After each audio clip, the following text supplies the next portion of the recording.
2 or 3 hours and see how far we would be. But surely we must finish tonight.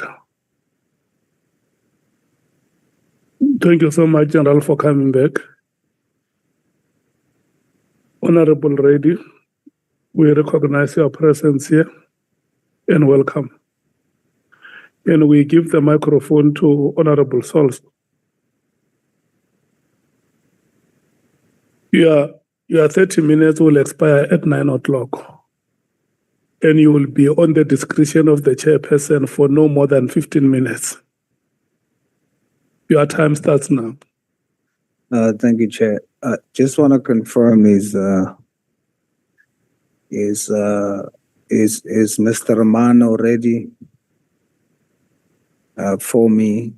Because I don't see him in the chambers, and I will need him in like 2 minutes, Chair. I have arranged with him, but I don't see him in the chambers. Yeah, Mr. Romano is the man. All right. I see him now, and he's indicated he's ready.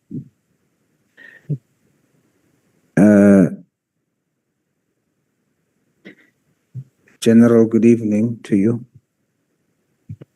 Good evening, sir. Earlier with Honorable Matisse, you shared that your understanding of my use of the word holes means shortcomings. I want to confirm that. That is indeed what I mean when I say holes. I mean shortcomings. And you admitted to having shortcomings. So it's undisputed. You are indeed a national hero with holes. And then you said something which obviously spoke volumes. You said, you're not much of a Christian, but many Christians are afraid to die. I want to confirm with you, I'm one of those believers who is not afraid to die. There's a scripture that says, for me to live is Christ, and for me to die is gain. I fear no man, only the one who can send my soul to hell. Then you also mentioned something about a person sharing something about, it looks like I am against you. And the perception that is out there. Now, General, I want to confirm with you, I've always had the position that it's important for me to uphold the integrity of this committee. So I have to be always independent and always focus on the evidence. I've opened myself up to anybody because what I wanted to do was I wanted to have all views so that at the end of the day, my decision can be independent, my comments can be independent, and everyone that has ever spoken to me, I've always been open about my position that share with me whatever you want to share, no matter which side you support, but give me evidence and I will test it. So one thing that you can be sure of then is that whatever I'm saying to you today is not influenced. It is my independent position. One other thing I did, General, I went to KZN. I wanted to also get a feel of, apart from the evidence and things. And I must say, in front of the nation, KZN is big. I used the Ubers, and I had at least 3 Uber drivers. Kwanda, Zakile, and Mswawenkosi. And all three of them spoke well of you. Now, if Uber drivers, and it was young people, can speak well of you as a provincial commissioner, that speaks volumes. Now, as you've admitted, you do have holes too, and I've seen some of it, but those holes does not take away from the fact that you are doing a great job. And I've seen it. And I want you to watch something. Now, the honorable members, I'm sure by now, is very tired of my voice. They are going to have to deal with it. It's my time. But I would like you, General, to indulge me. And this was a speech I did in Parliament, April 2025. And you are mentioned in this. And I want you to hear it.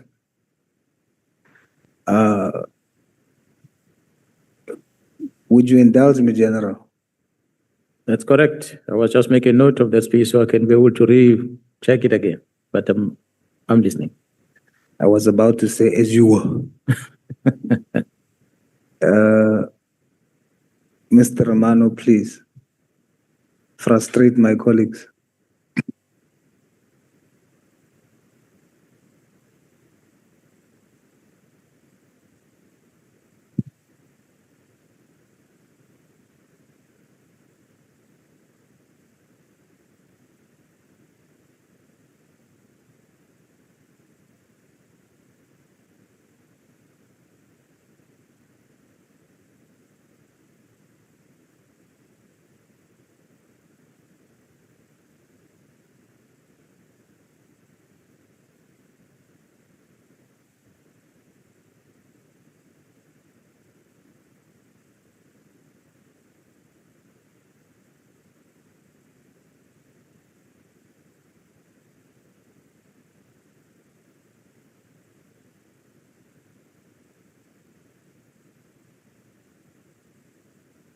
Savior Jesus Christ, Mwenke Awuniki, Kendrick Lamar, a popular American musician.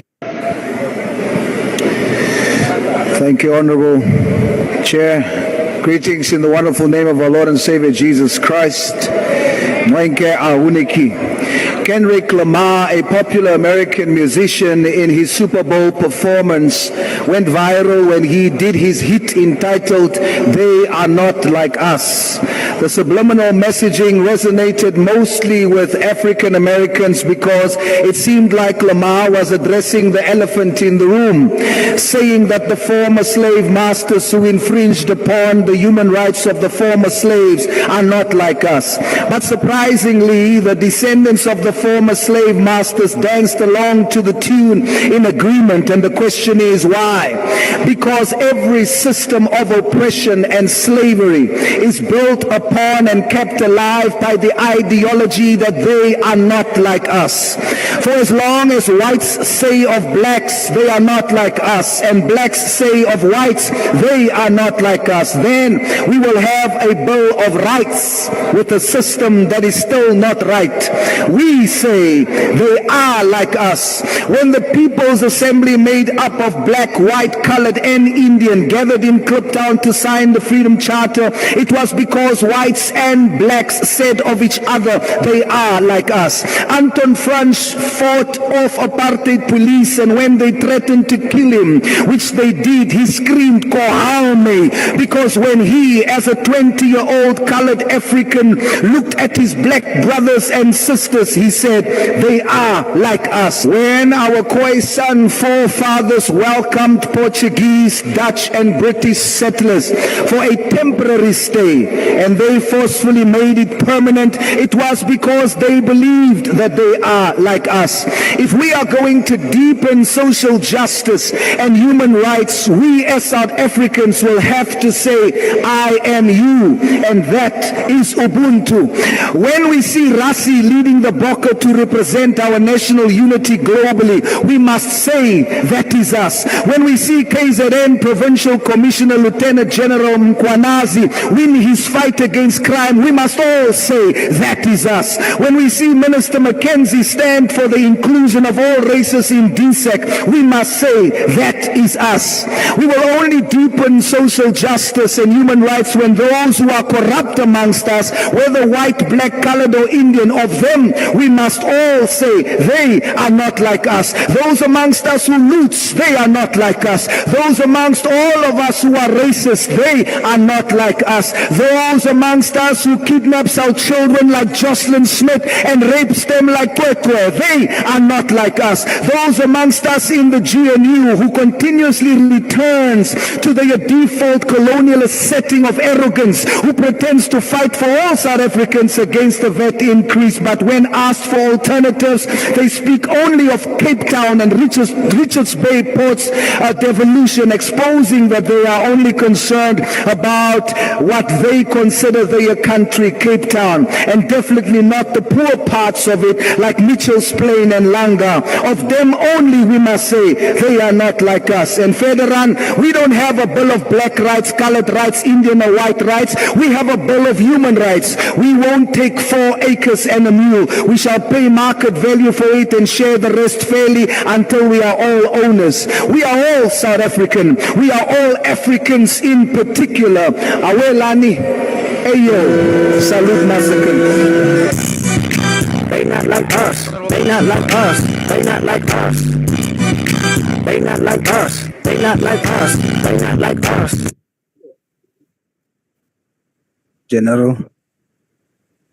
General, today, that was April 2025.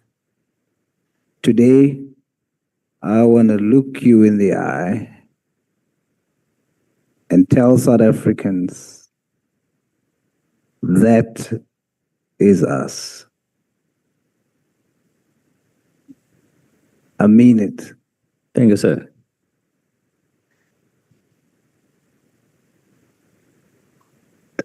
General, Lady Justice has a blindfold. And so sometimes the law will not see truth, but the Lord will. And I want to encourage you. Always walk in repentance of your holes. I'm about to close. And I want to say 2 things to you as I say goodbye. 1, I have something I disagree with you with, and a lesson I've learned from you tonight. 1, my disagreement. I disagree with the statement you've made to Honorable Adams when you said sometimes education is important. You need to go to school so that you can read. Indeed, education is important, but we must respect our Constitution. That member, there are people out there who voted for him and gave him 2 seats in this parliament. Without school, we have our former president, Jacob Zuma, who's self-taught. Taught himself 5 languages, taught himself to read. He calls Robben Island his university. The man was the first citizen of this country, and in 3 or so months made history, built the 3rd largest party in this country, no school, and the largest party in the province that you lead as the provincial commissioner. We don't know each other's history. I disagree with many things Honorable Adams has said. And I took the things that I thought had basis, and I shared it here. And there's many things that were said about you that I disagreed with. But I measured it. And the ones that I didn't believe, I discarded. But it doesn't mean that I should sit here as an MP myself, knowing the community he comes from, knowing that there's colored boys that are looking at him and at least sees that if he made it to Parliament, they can too. And so that statement, I vehemently disagree with it. The lesson I've learned from you,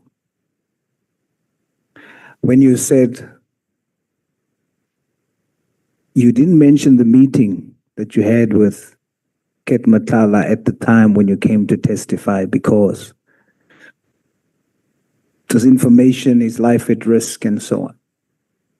What I've learned from that is that sometimes the right information in the wrong room is dangerous. General Mkhwanazi, I wish you well. I wish you all the best in your tenure, your new tenure in KZN. May you do more to make that province safer. May you remain a national icon and a national hero. With oath. God bless you. And remember, God has entered the ring. Salute, General. Thank you so much, sir. Salute. What did I say to you when we started here? That today is the day the Lord has made.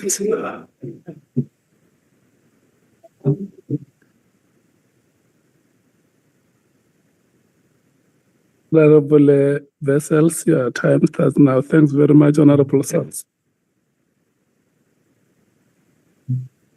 Thank you very much, Chairperson. This is now the second time that Honourable Souls gets me caught off guard, because he's usually very stringent on using all of his time. But thank you very much, and good evening, General. Good evening, sir. General, I think we've, in this whole process, heard a lot of allegations. Allegations made by you, starting on the 6th of July, and also in your first appearance here and in front of the Nhlanhla Commission, and also from other witnesses, some making allegations against you, some making other wild allegations, some trying to advance their innocence as well. In terms of the allegations made by you or by others. And it's very difficult for Parliament to actually get to the bottom of what is true and what is not, because we're not investigators, and it makes it quite difficult. And to a certain extent, one wants to say that there's not an abundance of truth that was here in front of us. And that makes it very, very difficult. I want to just go back to the explanatory witness statement that you submitted, General, with the evidence regarding the allegation of the money paid to former Minister Becky Cele. And I know this you did speak to this morning at great length, but I do just want to revisit it because I think it's quite important. Would you agree that from this evidence, from the WhatsApp messages, the two affidavits, that it's quite probable, almost want to say clear, that Ket Mhlala's intention was to pay the 7,000 rand into former Minister Clearley's account. Do you agree? Yeah, well, that's a feeling we have, considering the communication he had with the gentleman, and subsequent to that, he then started asking, "Who are you?" And after noticing who the person is, he then deletes the communication. So that's what makes us believe when you look at the similarities of the numbers Exactly. and the title that he uses to address the person. Exactly. But what do you think would have been the reason for him to have wanted to pay the former minister? Because if I look at the dates, those messages of a payment took place in December 2024. Those messages were sent to the person, the wrongfully identified person, the wrong number, on the 27th of December 2024. So that's after Clearly was not minister anymore. What could he have wanted to pay him for, in your opinion? We really don't understand, because when you look at the figures, the amount, and it's not that much. So, and when we also been told by this gentleman, there were a lot of documents that went to him. So we really don't understand the reason behind the messages and subsequent to that, the money. So I really wouldn't understand. Perhaps it's something that was discussed over the call that perhaps might have made Nhlanhla to then send the documents on WhatsApp only to discover later maybe he saved it wrong. We're not sure.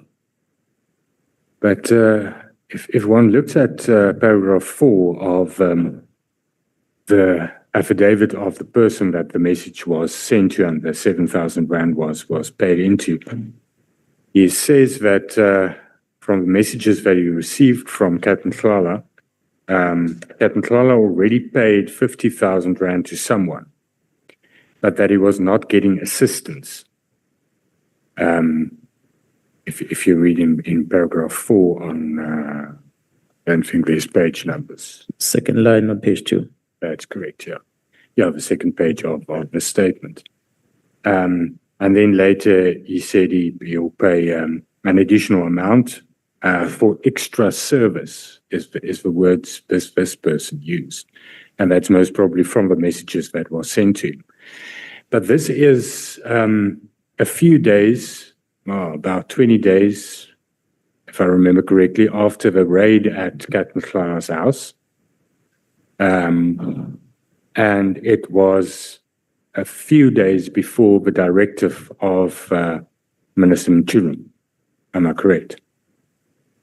So am I correct to say that it's probable that this holds that there's some connection here, or don't you think there's any connection Between Minister Mkhwanazi directive, the raid at Captain Nhlanhla's house, the extra service? The question that we don't have an answer to is what would the former minister have influence on to assist Mr. Nhlanhla with? Yeah, no, what our understanding as a team is that there's a possibility that the relationship between Captain Nhlanhla and probably Minister Cele, the former Minister Cele, has something to do with this contract that seems like Nhlanhla wants assistance. The directive of Mr. Mkhwanazi come 2 or 3 days after that conversation. And we know that after Minister Mkhwanazi has sent that directive, or before he sent the directive, he had given an instruction for this contract to be cancelled before the directive. So surely if there was a connection between the two of them, I don't see why would then Nhlanhla engage with Cele on this if it was. But instead, Nhlanhla will be in good terms in engaging with Cele to make sure that nothing that what Minister Mkhwanazi said must happen. But Minister Mkhwanazi had given a directive that something is not right with this contractor, so therefore something must be done to correct the wrong. See, because if one also looks at the messages that were sent to this person by accident with the wrong number, wrong digit in the number, there's a lot of documents that was sent and it was deleted. Now, the problem is, or my thinking is, that we heard from other witnesses the allegation that former Minister Cele is ruling the South African Police Service from the grave, was the words that were used. The National Commissioner denies that. He says he can't see truth in that. But do you agree that if one looks at this, it makes one think? Because there's a raid, there's a search at the premises of Kat Nhlanhla. We saw the messages between Kat Nhlanhla and Brown Mkhwanazi, that there's an unease about what's happening now. He pays someone 50,000 rand, and he says to what he thinks is Minister Cele that is not getting the assistance that he actually wanted. And then he pays an extra 7,000 rand. It is a very small amount, strange amount. But it seems as though he thinks that Minister Cele would be able to assist him in this criminal issue. Or am I sitting apart on this? Well, I wouldn't know. What I know is that perhaps in regard to what happened on the 6th of December, is that Mr. Nhlanhla's property was searched. Yes. And firearms were taken. But he was not arrested. The only thing that happened there was a search and firearms taken. So when he engages with General Cele in relation to the firearms taken, in relation, or if you engage with him in December, I would like to believe perhaps it might either be about the firearms, which I heard General Cele talking about, or alternatively something to do with what Minister Mkhwanazi has started in dealing with the contract. But what we know from communication is that the only communication from Kat Nhlanhla that we see at the time when they were engaging, it's from the phone that was found from him later. There was a phone that was found from Kat Nhlanhla on that raid of the 6th of December. But I'm told that they couldn't open the phone. So as a result, they could not see what was inside, and the phone was given back to him. So that's a communication that is missing. But the other communications that happened thereafter are the ones that takes us back to that conversation of December. But we know that during that December time and going forward, it was with Mkhwanazi, and it was also with that Mr. Suleiman Karim from Northwest. Those are the two people that Kat seems to have approached for intervention on the contract. On a different issue, but you now mentioned phones and data on phones. You earlier spoke on the devices of Minister Mkhwanazi, and you said that he deleted certain messages. But don't the organization have, the police have the technology to retrieve deleted messages? So that's not possible. It has been retrieved. It's exactly what I was saying. They didn't know that. Okay. I just wanted clarity on that. Yes. So the messages aren't gone? No, they're not gone. Okay. They were erased, but they're back now. Okay. Now that's important. The question I think have been asked to you, but I want to ask it again. Is there factions in the South African Police Service, especially in top management? Well, it might not be directly, but you're probably going to get that. I might not necessarily confirm or say there is one now, but there was a time in the South African Police Service where we had such. And the faction was mainly about those that regard themselves as comrade, politically connected, and those that were regarded as, call it apartheid police, if you will. People that grew up in the service, that were not part of the non-statutory force, and those that came from outside as part of non-statutory force. So we've had that situation in the police. General, what I think nobody can deny, if one looks at all the evidence and all the testimony that we've heard and that's in front of the Nhlanhla Commission as well, is that there's syndicates operating. There's, as you also put it, the big five is actually nothing against, I think your words were earlier today, the big brows. That's even more dangerous. And that is, that's very concerning. But what actually worries me more is that it seems as though there's also a lot of ad hoc corruption, if I can put it like that.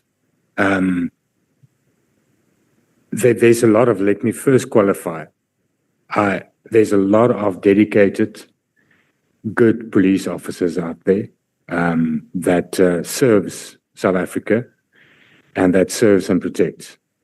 But there's also a lot of corrupt and corruptible police officials. That's not necessarily part of this whole network. But, and I want to commend you for also admitting this earlier today, or for highlighting this, that there's too many generals. Because we've heard of a lot of police officers during this 5+ months, but it's very few times that it's not a general. It's either a major general, lieutenant general, and a lot of them are on suspension. I have been suspended. All these allegations against them, and I want to thank you for highlighting that, because it seems as though we have a very top-heavy police service, but also that some of those top management are living extremely high lives. It's as if they are pop stars with Durban Julys and parties everywhere, and they're not actually there to serve and to manage the police service. Would you mind to comment on that statement? Yeah, well, there will be amongst us that will live large. But again, until an investigation is conducted, lifestyle audit is done, people might be justified why they're living a large life, because they might be coming from rich families and got inheritance, they've got businesses, because we are allowed to do business as well. There are businesses that they are running that gives them income. So there are many reasons that some of the colleagues might live large. But it's something that we see, but we don't investigate. So that becomes a problem, because we end up not knowing what is the source of the wealth that we see before us, but it's there. But now there's a very big problem, and that is, I think it will always be at odds end with each other, is a police service and an internal investigating unit such as IPID. You always have fraction or problems between the two. But it seems as though IPID is abused. But you can't really do anything about this very deep-rooted corruption if IPID is not actually functioning. How do we get IPID to function? And to have when there's investigations, that it's not said that it's just factions or it's driving a certain agenda or it's infiltration. How do we clean it so that we can get rid of the corruption? Honorable members, I think if you have, number one, people that are very disciplined, dedicated, and not politically inclined that are leading that institution, the abuse of their powers will not be realized. I'm saying this because of so many cases that IPID have opened, which are cases that who cannot justify why they came up with those cases. A typical example, it's when they wrote to me and they said the Minister Mkhwanazi registered a complaint with them. They wrote it in black and white. The head of investigation who's currently acting, who was not there when the letter was written, flew to KZN to withdraw that letter. And he gave me a 2-paragraph letter to say it was not a minister, it was an anonymous complaint. But 2 weeks later, he told the acting minister. The acting minister told the National Commission told me. When I confronted him, he started denying. But he told the acting minister that the chief of staff is the one who complained. So then I asked a question, well, why was he not honest? If it's a chief of staff, most likely it's a minister then. Why are they trying to cover it up? So it is that behavior of the head of the institution, which the acting is already compromised. So once we have such individuals, we're not going to get a good IPID running. There is a section in the IPID Act, I don't have it in front of me, I cannot remember. It's a section that they're abusing. The intention of the legislature, I believe, was to make sure that the powers of the police are controlled. Police don't go out in their own making, just kill and assault people, things that are alleged by some of the Mlotshwa or these people that came in here. That's why IPID exists, so they can investigate such behaviors and correct it, take those police officers who do wrong to court.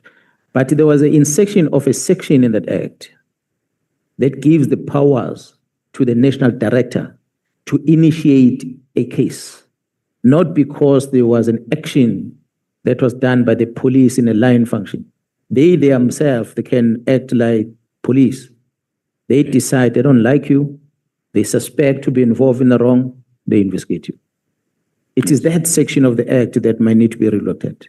You remove that section, IPID become a vanguard of the police on what police does and be able to correct. That is one. But on the other side, IPID must be capacitated.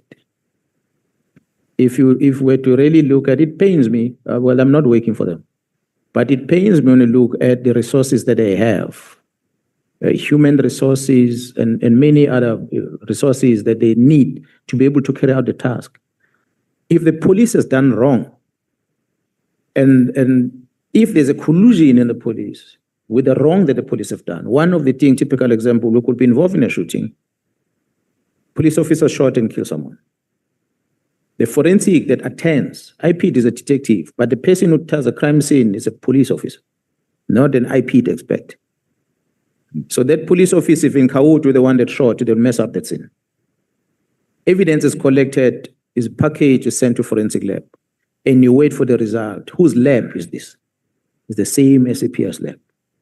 Then IPID must rely on the same SAPS lab. So if the collision between the police, the results coming out of that lab will not be positive. Yes. And then IPID won't be successful because IPID don't have their own alternatives of conducting the investigation. So it's some of those things that might be looked at. If we strengthen those things, perhaps we might have a good institution going forward. Thank you very much, General, for that. I think it's valuable. I also think one should consider having some kind of, that the head of IPID may never be considered to become National Commissioner, for instance, because that's one of the allegations, obviously, is that certain things were done so that a certain person could become National Commissioner. But that's just a by the way statement. Just one last question, or there's a lot of ridiculous allegations that have been made against you as well. Not even going to, I don't think anybody is going to ask you that, but it was made under oath. And that is something that's quite upsetting in this whole process, as was that people do not take the oath serious at all. I mean, it's even being said under oath that you are a CIA agent. I don't have to ask you if you are or not. But there's also, I've received an affidavit that was made this evening. And you mentioned earlier today when you were talking of the blue lights that escorted Honorable Adams to the prison. You spoke of a conference call that will take place. Am I correct? Between someone that will testify. There's a case that was opened by Detective Sergeant Thomas this evening, alleging that he was kidnapped and his cell phone was taken and was intimidated on your instruction to get a statement on the blue light situation. Do you know anything about that? Yeah, well, that moves very fast. I like that. Honorable Chair and members, the team is investigating the movements of Mr. Adam. And he goes and he lands in Durban. He is taken with blue lights. He goes to prison. He does what he does in prison. The person that arranged this movement with blue lights for Mr. Adams is a policeman working under me in KZN. This policeman is the one that opened the case. He's a cousin or nephew of Mr. McBride. This policeman, well, I did not know he's related to Mr. McBride, but over time he's always been sending me a message to try and arrange a meeting between me and McBride. I know it and I hope he's not going to change it. His profile on WhatsApp, I think, is that of Fidel Castro. That's what drew my attention over time, every time when he sent the messages. But I never saved this message, but every now and then you'll be talking about McBride. But there's a profile that I noticed that's the same person. The team wants to meet with him. I conducted District Commissioner General case in the morning. That the team wants to meet with him.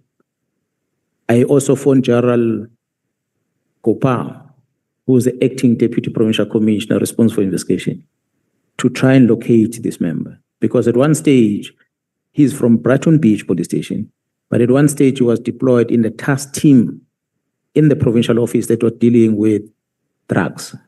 He was working there. And I'm told he has since gone back to Brighton Beach.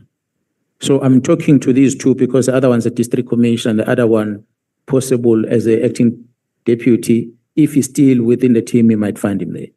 So they locate him and they tell him to come to the provincial office at General Gopal's office. The team goes there to go and investigate. And I must say, this is a PKTT. It's not just any other team that went to him. I wanted to ask you that. Because it's related to the Cindy Somakatwa case that the PKTT is investigation. So it is a PKTT that deals with this case. They go to the provincial office, 15 Bramfish in Durban at 17th floor. They meet up with him at General Gopal's supervision. They interview him about his role because the other members that were driving in their statements under oath, they said he's the one that requested, tasked them to go and get Mr. Adams from the airport. We got his name from the members that were doing the job. So when he has to then explain himself, it's part of the investigation. It looks like he did not tell the truth in that interview they were doing with him in the police building. That's what they told me this evening. And they obtained a statement from him. Subsequent to that, they took his phones because they wanted to download them right there and there. I guess he did not expect that the phone are going to be downloaded, which means some things might come out of those phones. So they downloaded his phone. When they finished with him, he allegedly went out. When they were done, they all left. He went straight to the police station. He talks about kidnapping.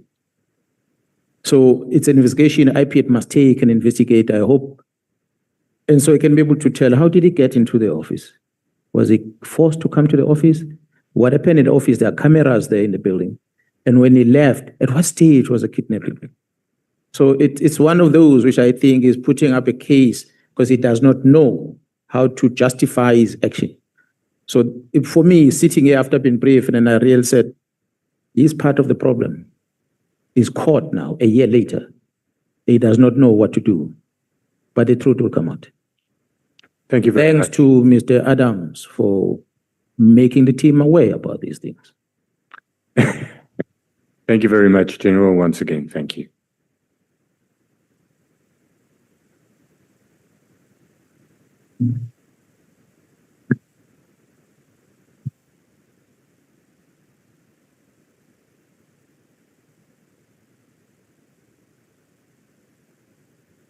Honorable James.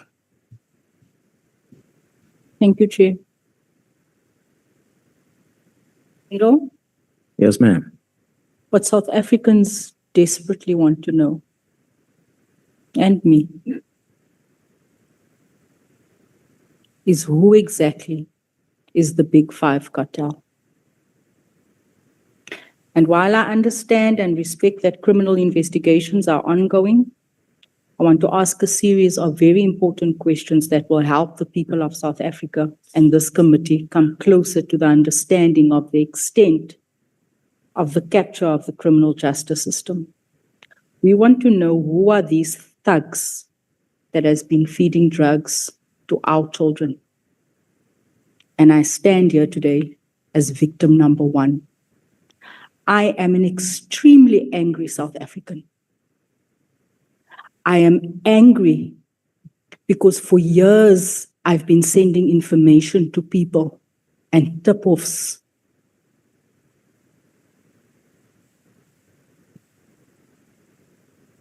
about drug dens in my community.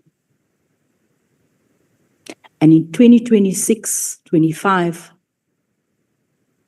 after 15 years of activism, calling the president to Eldorado Park and ministers, an entire cabinet, having a presidential intervention in my community, and it's business as usual. I could never understand.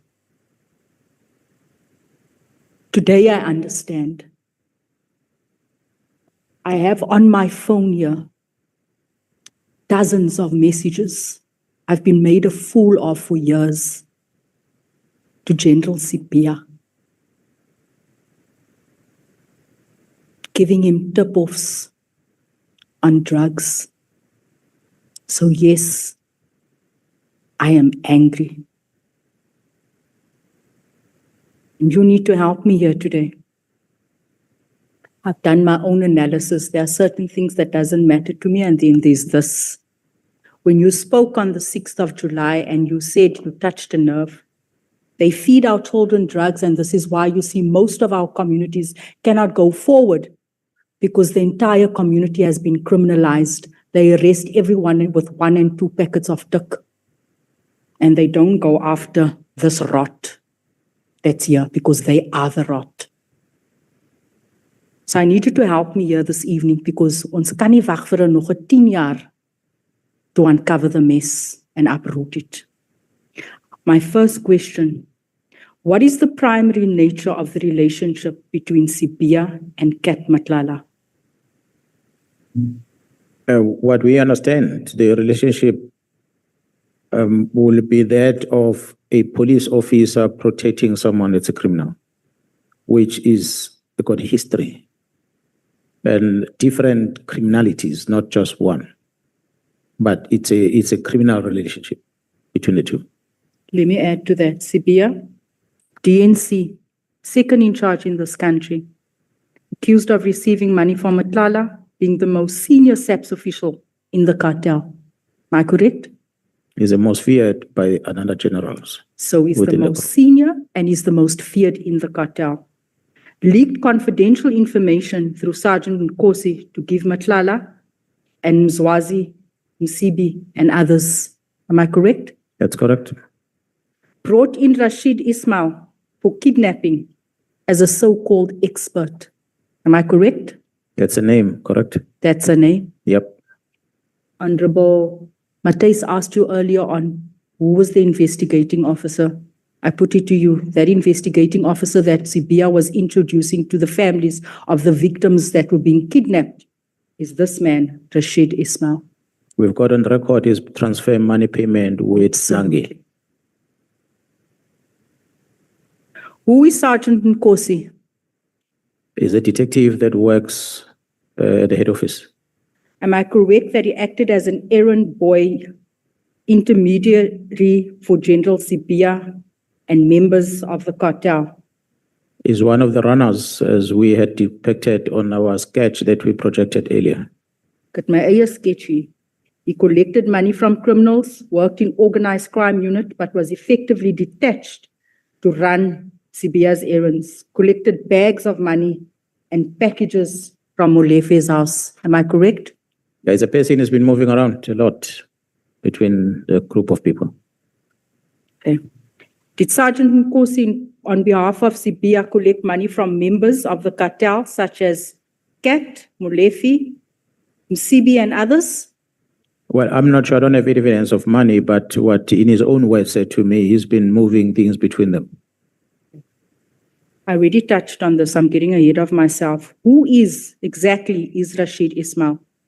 I don't know who the person is, but he, of course, even said he's an expert in kidnapping. I don't know who. But you've heard this name before. Yeah, well, when the team were investigating and they saw that payment, they told me who the person is. Otherwise, I did not know about A it. payment between? That Rashid and Dangi, the person that has been a suspect of kidnapping and known as a kidnapping kingpin in Mozambique. Okay. What is the nature of the relationship between Sibia and Rashid?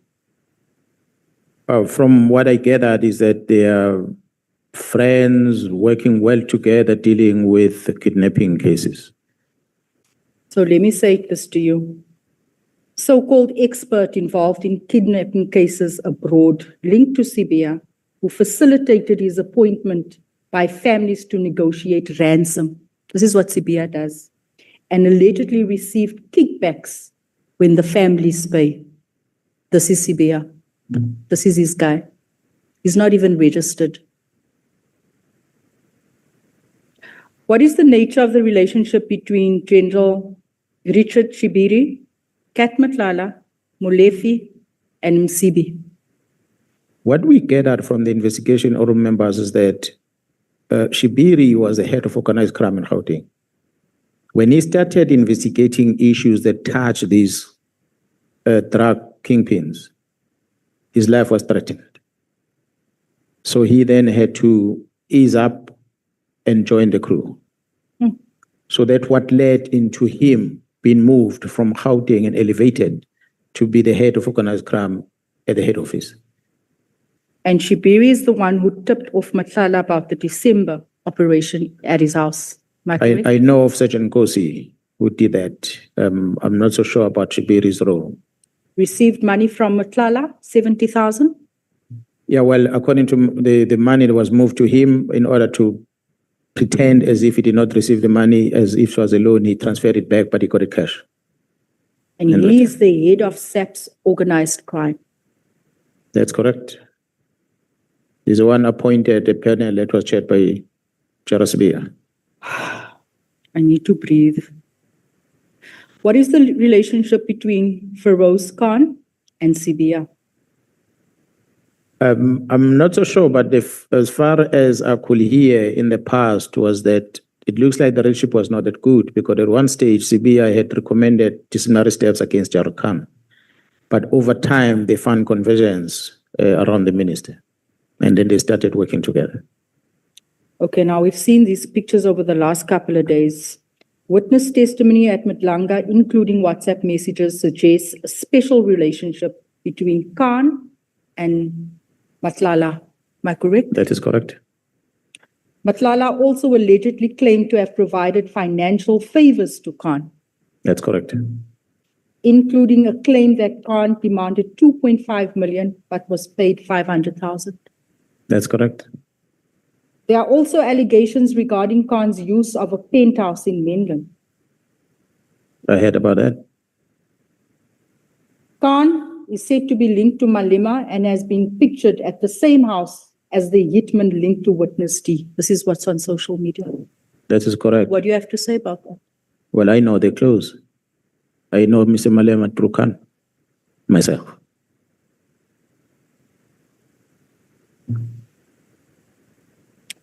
What do you know about General Feroz Khan's alleged relationship with individuals linked now to illicit cigarette smuggling, drug dealing, and kidnapping?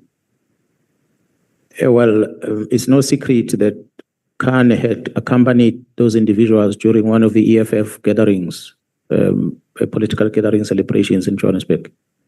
So from there, we could deduct that they've got a close relationship beyond what then the investigation has revealed afterwards.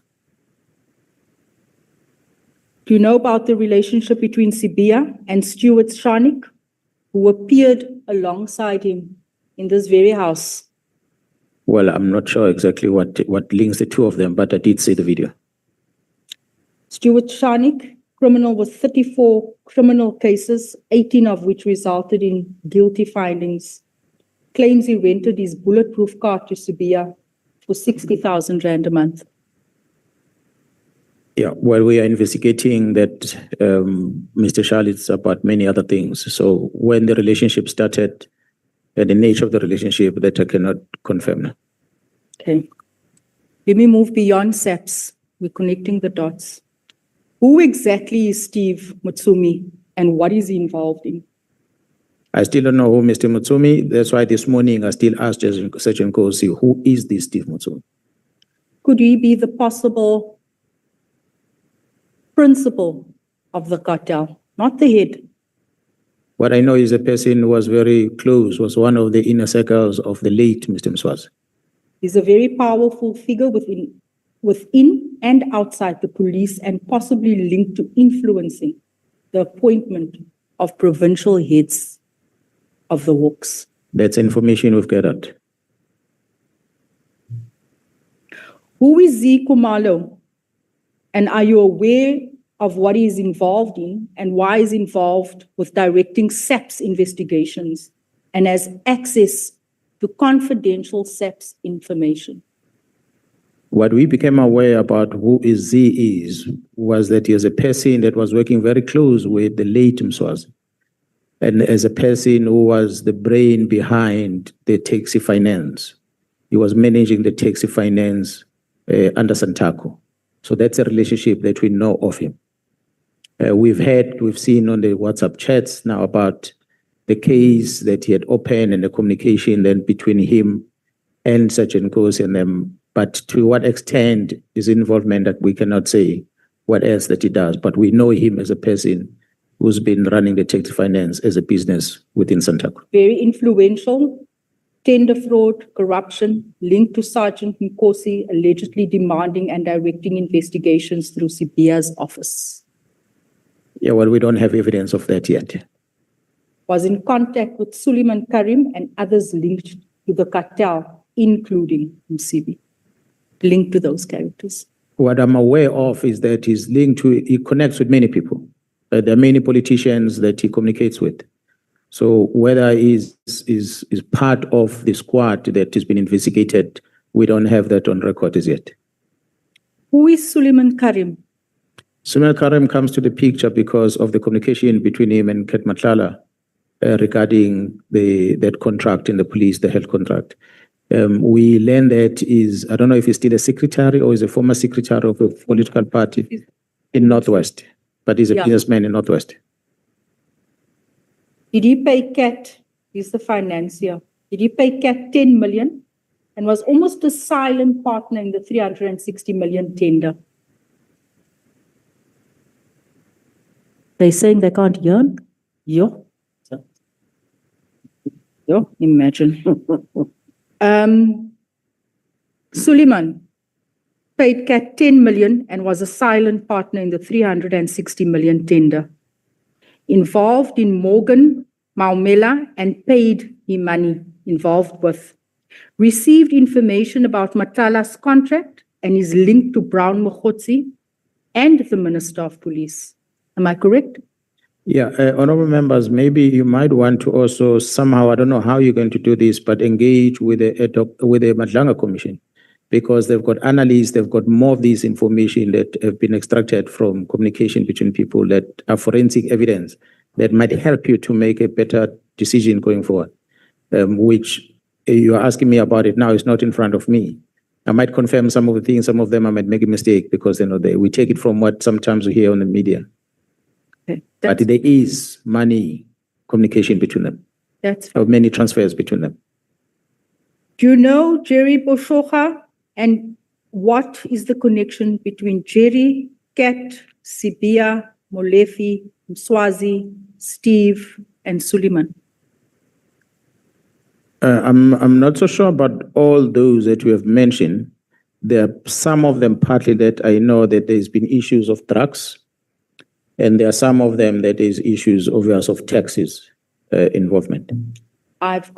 He's a drug manufacturer and distributor involved in sophisticated criminal syndicates since 2012, accused by Kat Nhlanhla of manufacturing drugs on his farm, owed multiple drug syndicates money, which may explain why he was abducted and tortured.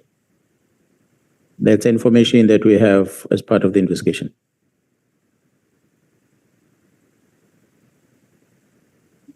Morgan Maumela, what is his relationship with Kat, General Sibia, Molefe, Suleiman?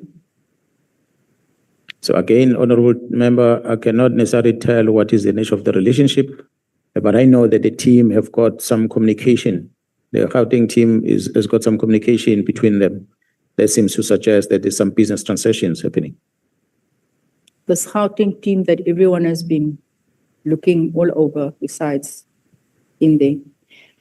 Morgan is a tender fraud and also involved in corruption, implicated as a key figure that's linked to General Sibia. I'm not even sure why Sibia is still getting paid.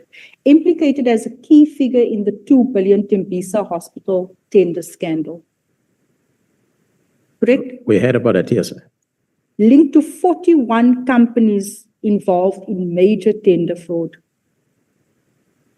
Named in SIU reports and has appeared in the Madlanga Commission, accused of running a tender network that influenced the awarding of government healthcare contracts to companies linked to him. Almal in Sibia's basket.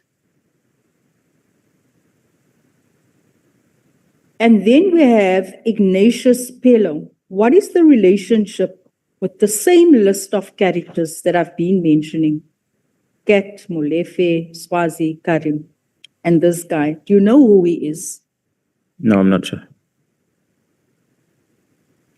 Have you established why the deputy president of the Patriotic Alliance, Kenny Kunene, was at Katiso Molefe's house at the time of his arrest?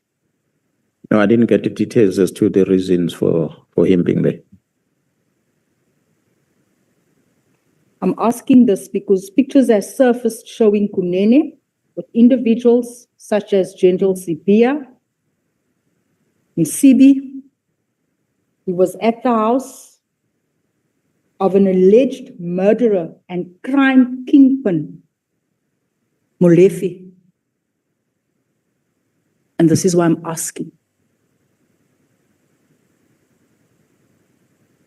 Yeah, people do have relationships that are informed or influenced by something. At times we know, sometimes we won't know. So I guess as the team is investigating, we're able to uncover the truth of the relationship. I'm just making sure the team has all the names with these question marks.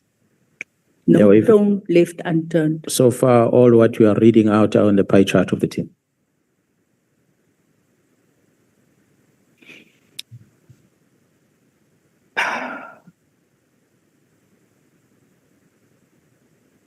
My concluding point, when one considers the individuals named and the allegations already before this committee, can you confirm whether the cartel at the center of all of this is responsible for a coordinated network of complex criminal activity, including, because if I researched all of these people, it's like a company, I said this yesterday, with various departments. Drug manufacturing and distribution is but one of the departments, how this cartel operates. It's all interlinked. The people that I've mentioned here possibly linked to the country's cash in transit heist. Am I correct? Not possible, they are. They are. Yes. Kidnapping and ransom, Yes, they are. because this very guy by the name of Mr. Ishmael, he was also introduced by General Sibia to Jerry's family to That's correct. assist. That was involved in this Nike, what do you call him? Nangi. Yes. Yes, I'm told he gets introduced by the police to different families that their families have been kidnapped. Yes. They always introduce him. So he gets introduced as an expert, saying he can help you find and trace your family member. The family pays millions. And guess who benefits? That's correct.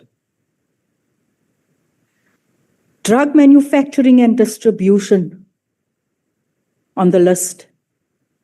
Yes, ma'am. Contract killings. Hitman for hire. That's correct. Something. When we speak about hitman for hire, the AK-47 used in the murder of Armand Swart, we mustn't forget this, was also used in the murders of DJ Somebody, DJ Vintos, and Don Tindleli. Am I correct? That is correct. That's why Mlifi was arrested with all those murders and given bail more than once already. Why DJs? Because that's where the drugs are sold. For those that are partying, they're always in the clubs.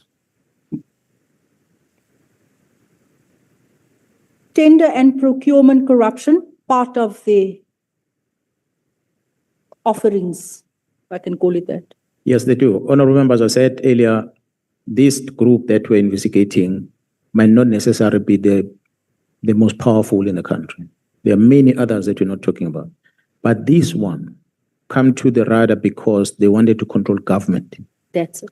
Others might be running it without interfering much with government, dealing with the junior police officers on the ground. But these ones wanted to capture the scene of the police and the very high level security cluster officials so that they can get away around, and politicians, unfortunately. Taxi-related crime, part of the investigations. That's correct. Bribery, extortion and racketeering, fraud and money laundering.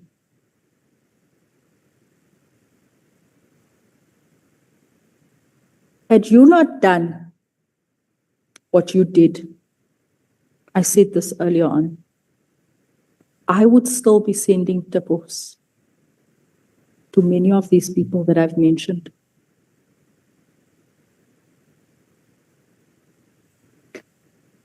I cannot believe that to date, we have suspended them and we are still paying them salaries. It's a shame. I thank you for your bravery. Thank you so much, ma'am. I thank you for vindicating the many communities that have said we have officials that's corrupt. We couldn't connect the dots. We were fighting, we were camping ourselves outside the homes of drug dealers, collecting our stuff that our children steal from us.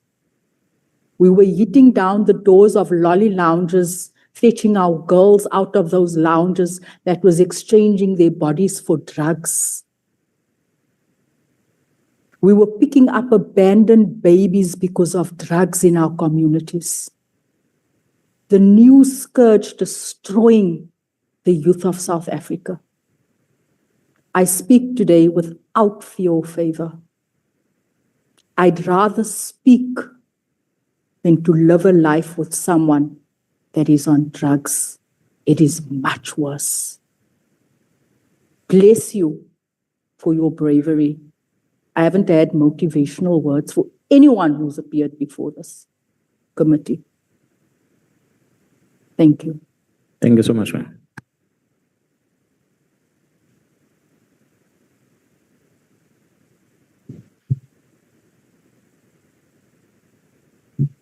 Honorable Sangoni. Thank you very much, Chairperson. Good evening. Until 10:10, plus 15 minutes if you like. Thank you. I was about to ask, would you mind, Jay? Everybody got 45, I'm getting 30. I won't even need 30, No, Chair. I'm saying Sorry. until 10:10 plus That 15 minutes if I like. if you like. Thank you, Chairperson. Good evening, General. Yes, sir.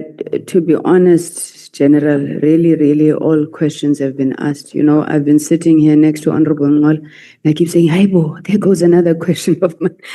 So, General, I just want to clean up a few things, right? And I need you to understand that. Sorry, I've said this before, but now we at deliberations and report writing stage. There'll be testimonies that are put here that we need to put back to you, that if they haven't been responded, then they go uncontested. So that's the thinking around my questioning. But maybe let me just start here.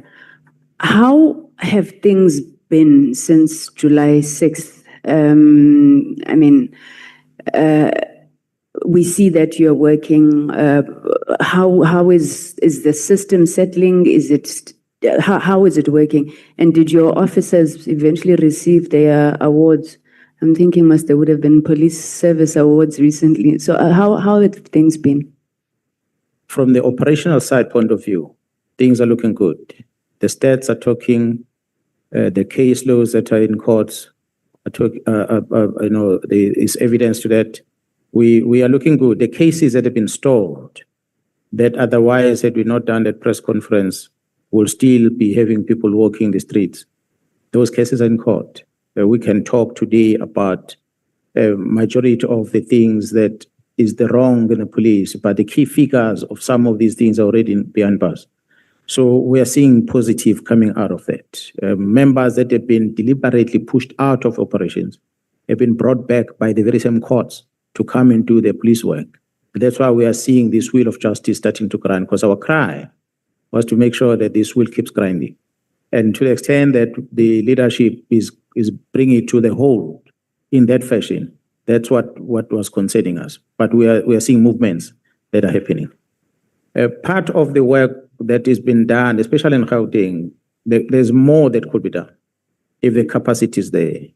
I've said before, honorable members, I'm glad you're asking this question about the rewards to the members, because it still pains me today. We are where we are today because of two sergeants that started this problem. They were joined by another sergeant, and eventually they were joined by another team. But those two that resisted those envelopes from Shibiri, those two that resisted being convinced in parties where Mulifes and them were, those two that went ahead and made sure that the Vereeniging case is investigated, are the ones that are our heroes. Sadly, they remain sergeants. I'm told one was promoted now because Khumalo had to make a plan to try and promote him. But the other one is not. They remain sergeants to date. We had pleaded with the National Commissioner to reward these members. We've had excellence awards.